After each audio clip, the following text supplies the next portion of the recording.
udah ngerawati aturan sekarang. Seperti kita ketahui, pasar merupakan salah satu tempat yang menjadi pusat keramaian, di mana jarak antara pedagang pembeli sulit dikendalikan sehingga berpotensi tersebarnya virus corona. Sebanyak 400 lebih pedagang pasar pagi yang biasa beroperasi di PTM Jalan Jenderal Sudirman, Kota Prabu Muli akan dilakukan rapid test. Wali Kota Prabu Muli Ridho Yahya berencana merapid tes seluruh pedagang pasar pagi di PTM, baik yang berasal dari dalam maupun luar Prabu Muli. Hal itu dilakukan sebagai langkah pemerintah kota untuk menghindari gelombang kedua penyebaran COVID-19 di Kota Nanas. Kita rapid kalau takutnya virus corona itu ngeri gelombang kedua. Baca di koran mereka takut terjadi lagi. Berapa banyak kemungkinan? Ya, tidak perlu kita tahu.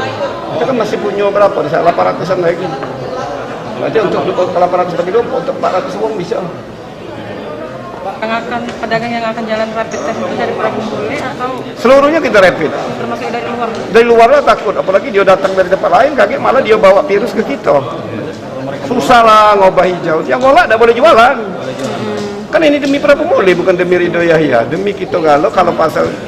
Aku yakin kalau dia tidak mengadakan protokol kesehatan pasti banyak yang positif. Ridho Yahya menghimbau kepada pedagang agar mematuhi himbauan Pemkot Prabu Muli dengan berjualan di tempat yang sudah disediakan, yaitu di Terminal Talang Jimar, Jalan Lingkar Timur, Prabu Muli. Beni Firdaus, PAL TV.